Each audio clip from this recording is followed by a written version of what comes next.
On April 15th in 2023, about 60 people, mostly teenagers, gathered into a small dance studio that had been rented out to have a Sweet 16 birthday party.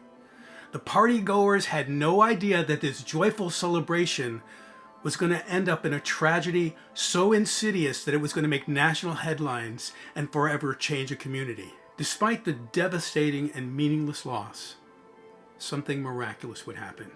And once again, they would make national headlines, but this time with a story of hope. If that's something you like to think about, welcome to Check Your Head Stories, where we consider the bright side of things that can be quite disturbing with tales of the miraculous, the curious, and the oddly beautiful. Let's get to it. Check your head. What do you like to think about? It was early Saturday afternoon, and Cheryl and her daughter Trinity were out running errands. As they leisurely walked the aisles of Target, they just talked about whatever came up in their minds. They're both enjoying the time together. Then Cheryl brought up something that had been bothering her since early that morning. She got a call from one of her friends, and she was informed that two of Trinity's classmates, upperclassmen, who had gone to the prom the night before, were tragically killed in a car accident on the way home. Cheryl said, "This is just so hard to take." She said, to happen at prom. She said, prom. You think about it your whole life, parents and kids. Prom's supposed to be a big deal. It's supposed to be some milestone. And I just think of that beautiful girl in her dress and mama watching her daughter go off and then never seeing her baby again. It just makes me so sad. And then, after sharing a sad moment, Trinity couldn't take it anymore, and she changed the subject to lighter fare. The two were having a great time together, and Cheryl thought to herself, this is the kind of thing you think about when you think about having kids. It's what you look forward to. It's the thing you really enjoy. And she didn't want the afternoon to be over, but Trinity said, "Mom, I've got to go." She had plans for the evening. She was going to go meet up with her best friend Alexis, and she was going to accompany her to Alexis's Sweet 16 birthday party that was going to be held in a dance studio downtown. The Mahogany Masterpiece Dance Studio was housed in a historic building in downtown Dadeville, Alabama. This old building used to be a bank, and there wasn't a lot of money so they could repurpose it, so it stayed pretty much like it was. But it was perfect for a small dance studio or holding classes. The only drawback was there was just one bathroom.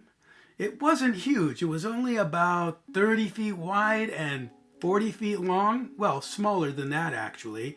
But it was good enough for small events. But for this event, there were about 50 or 60 guests. So the room was quite crowded. And there was just one entrance for people to come in and out. So it was pretty tight quarters.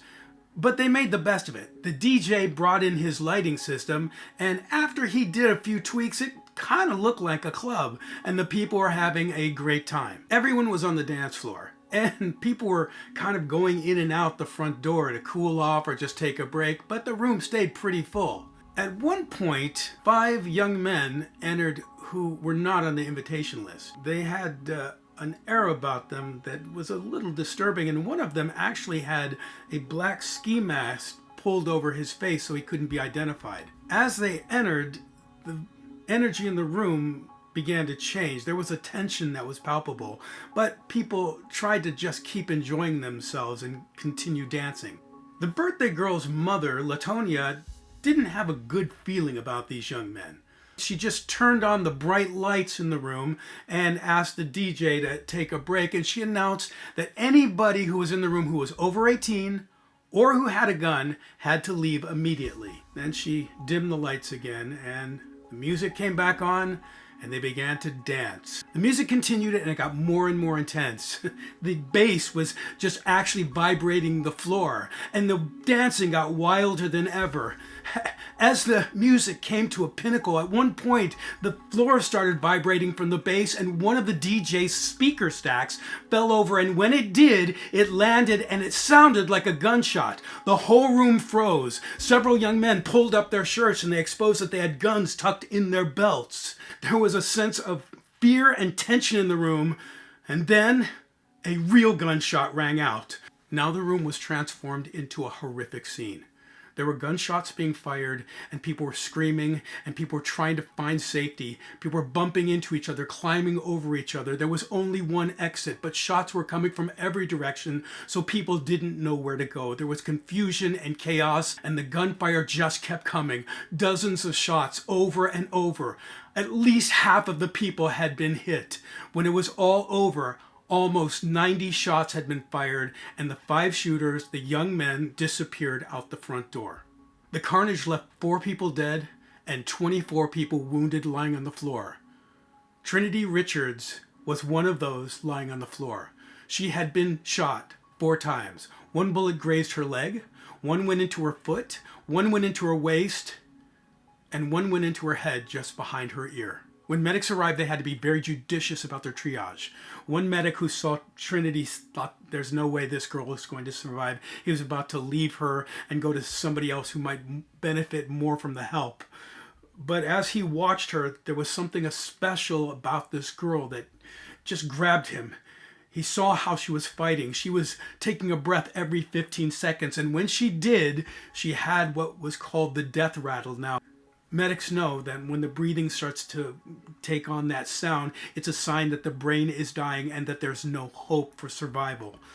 But just something about her fight, how she was holding on to life with so much energy, he thought, maybe this one will survive these horrible wounds. So he went and put a tube into her throat and opened up her breath passages and attended her until an ambulance could arrive to take her to the hospital. Meanwhile, back at home, Cheryl and her husband had gone to bed. They weren't expecting Trinity to be home that night because she'd already arranged to spend the night with Alexis, the birthday girl. So when she heard the phone ring, she was concerned. But then it's worse than she could have imagined because she was told that Trinity had been shot. She got up, got dressed, and drove immediately to the hospital, but she'd been given bad information. She was at the wrong hospital. She ran into Alexis's family. They were grieving their own loss because their son was one of the 4 that had been killed that night. And also Alexis's mother had been shot, and they were just hoping that she was going to pull through. But they assured her that, no, I think Trinity's okay. I think I saw her. I think she just has a minor wound. And she drove to the new hospital. But when she arrived, she found out that that was not the case at all. Trinity had a life-threatening situation. And she was told that unless there was a miracle, that Trinity was not going to make it through the night. Cheryl was also informed that if Trinity were to survive, that she should not expect her to have anything like a normal life. Cheryl thought back earlier to the conversation she'd had with her daughter that day. And she thought, I'm now one of those mamas whose baby is gone. The prognosis was not good. Trinity was going to have to be transferred to a hospital that was more equipped to give her the care she needed. But that night there was no good visibility, so a helicopter was out of the question. She had to be transported by ground, which put her at greater risk. Cheryl decided, I'm going to go with her. And when she arrived at the new hospital, they told her, this does not look good. There's very little chance for survival, but one never knows. That little open door, that little bit of question, was something Cheryl held on to. She took this to mean that if there's a little bit of a margin, then that gives God a place to work. If there's a little bit of question, then God could do a miracle. And she began to pray and hold on and believe for her daughter. For the next week, Cheryl lived in a state of shock. She barely left the hospital. She didn't eat, she didn't sleep, only prayed. It was touch and go, and they had to remove a third of Trinity's skull to alleviate the brain swelling. But prayer continued from Cheryl, her friends, her family, and their whole community. And Trinity began to show signs of improvement. At one point, they even removed the ventilator and she began to breathe on her own. Now the staff told her, this is unexpected. No, this is miraculous. This shouldn't be happening. This increased Cheryl's faith by quite a bit, and she believed that God was going to pull Trinity through. But the high was short-lived because then a CAT scan revealed that Trinity was actually getting worse.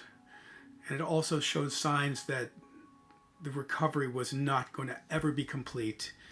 But Cheryl, When she heard this news, it seemed to crush her at first, but then she said, God's already shown me one miracle.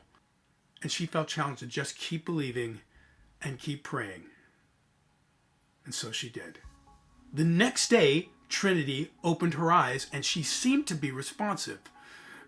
Cheryl was so excited, and so was the family, but the improvements seemed to disappear as quickly as it came. And now, despite the prayers and the hoping, all of her improvements seemed to stall. Cheryl began to wonder if her desperate desire to see her daughter come home in whatever condition was maybe not the best thing. Medical personnel were telling her that the best case scenario was she would come home and be a vegetable for the rest of her life. And although Cheryl was willing to take care of her daughter, she wondered if that's what Trinity would want. She had come to that place in her personal faith journey where she was willing to let go of what her feelings so vehemently demanded, to trust that God's outcome was the best and that whatever he chose would be for the good. But Trinity began to show signs of improvement that science could not explain. The medical staff and the doctors, when they saw what was happening, they began to buy in that Trinity was, in fact, a miracle patient. And Cheryl told them God does not have limitations. Even with the miraculous improvements, there was little hope that Trinity could ever come back and heal to be even close to normal. But then the miraculous happened. Trinity started talking. It happened like this. Cheryl was their bedside, and both of Trinity's sisters were standing there as well. And Cheryl got the idea, I think it'd be a good idea if I read you something that I used to read you all the time when you were a little girl. It was your favorite book. Now, what was that called? She couldn't recall the name of the book. Neither could either of Trinity's sisters. They were all going back and forth. Is it this? Is it this? And then Cheryl realized that Trinity was moving her mouth. She came near and she saw, and by reading the lips and hearing the little bit of sound that Trinity was able to make, she told her the name of the book. Trinity was coherent. This little seed of talking continued to grow very quickly. The next day, Trinity actually began to speak with a very soft little girl voice. And one of the first things she said was, Jesus. And then she began to softly sing the lyrics of one of her favorite gospel songs. And it said, Lord, do it. Do it for me right now. This proved to be the turning point in Trinity's long road to recovery.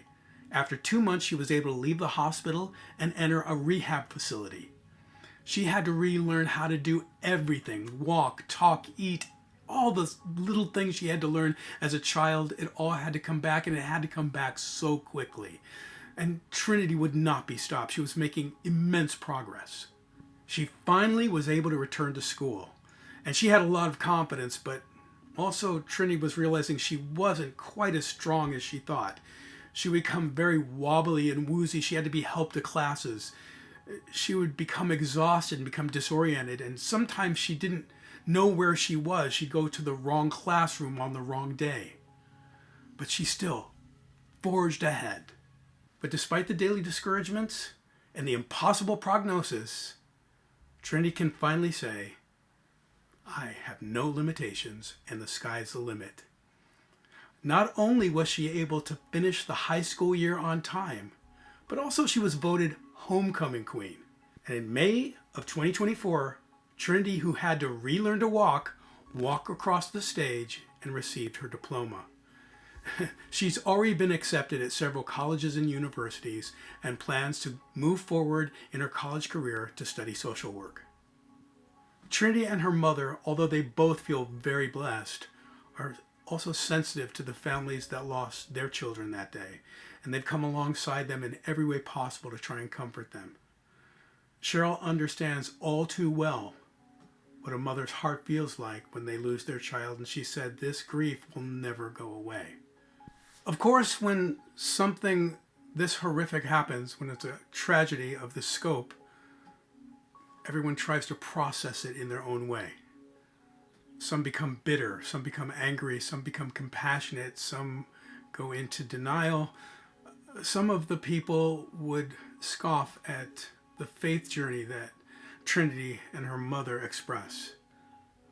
Some people look at it from a different angle. NPR did a story on it and said this is the mass shooting that the whole country ignored, and they blamed that on racism. Cheryl's also stopped trying to make sense of whatever hatred or anger that motivated the shooters that day. She knows that even if she were to pull them aside and ask them questions and looked into their eyes, that they couldn't give her an explanation. Nothing could be reasonable, because she knows that nothing they say could ever make sense, and probably at some level it doesn't make sense to them either. But Cheryl plans on being at every one of the hearings for the 5 alleged shooters. She says now it's time for the justice part. Neither Trinity or Cheryl are able to explain why Trinity was spared. Some things have to be taken by faith because they are beyond understanding. But in the midst of the pain and suffering that they both endured, both of them have chosen to look for something beautiful to come from this tragedy. They are both learning to think of this in terms of something that has happened rather than something that's happening, and focusing on helping others through the horrors and tragedies and some of the hopelessness that comes in life, and helping people look beyond that to something hopeful. Given what they've been through, their character and the robustness of their faith is truly inspiring. Cheryl put together a GoFundMe page to help with Trinity's medical expenses. In her description, she makes comments that have a wisdom that's greater than the average person. She says things that look beyond personal pain, seeing something far more beautiful with a greater hope and understanding that most of us will ever know. Wisdom like that seems to only come through people who've experienced great pain and great loss. In it, she says, we have received a miracle every day. She says, I hope that Trinity story will inspire you to see the miracles in your own life, no matter how small. Trinity praises God that her story has become an example of strength and determination, and that her personal tragedy will inspire others to hope. She wants to encourage others who are in their darkest place to keep going no matter how hopeless the situation may seem. And she believes that she's been kept here for a purpose. She wants to preach the gospel and spread the word of God. Well, I know what I think about this story, but I'll let you think about that. And if you did, be sure to like, subscribe, and turn on notifications, because we'll be back with more stories of the miraculous, the curious, and the oddly beautiful here at Check Your Head Stories. See you next time.